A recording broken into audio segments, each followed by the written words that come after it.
Now, we'll start with the questions. One of the problems of community organization is that you can use the same techniques, but if you don't have long-range aims, that is for social change, and even people can have different ideas or perspectives on social change, can use basically the same techniques. They can end in a dead-end alley. That is, you can have social animators that want change, but want change just sort of to bring a certain modification in social services, things like that, where you can have long-term radical change, that is to radically change society. In your own movement, have you clearly defined what your long-term aims are? That's a very good question. Let me answer it. And in this case, I can illustrate it too. You see, here are the people, and here's the organizer. And as long as they can see you, you're in good shape, they can follow you. But if you get this far, you're in trouble.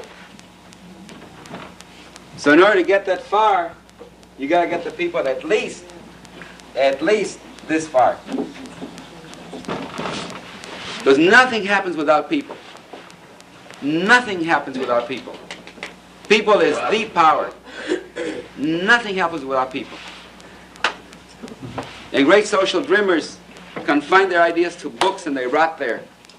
They rot because they don't have people to move it. People is the motive force.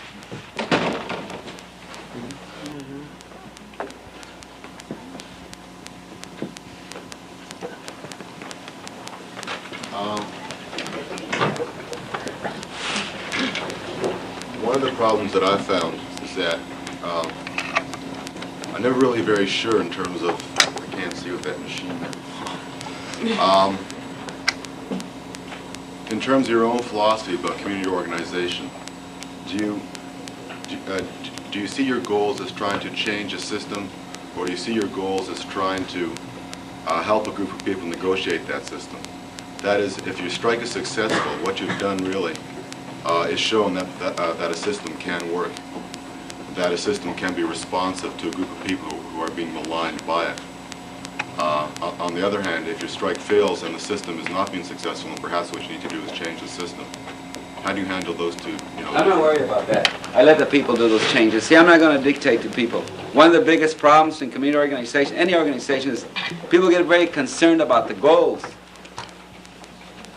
And they give little attention to people. Today we've been talking about the practical aspects of organizing.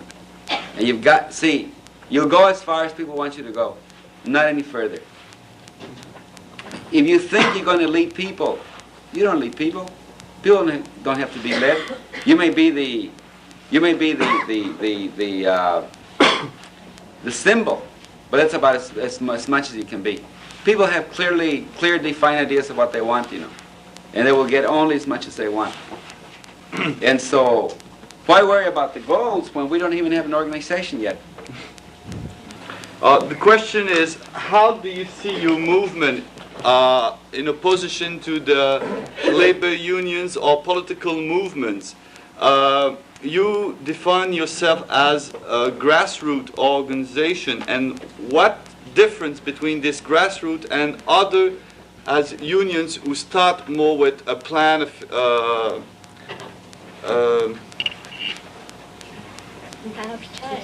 change from the top? Well, you see, all movements, all groups, all workers, all community organizations start at the same point. It's only what happens after they become successful that makes a difference between success and beginning or failure. See what I mean? Every union in the world, I'm sure, started with some very lofty, very idealistic motives. Along the way, those are sacrificed. Now, but not only unions, almost any human institution goes through that. How do we prevent that from happening? Well, the answer hasn't really been found, That's why it's an ideal. Except in some I think about the only group in the United States that I know of, there may be others, but that I know of, that's kept those ideals now for 300 years, And even now they're having some great difficulties because of the outside pressures and influences are the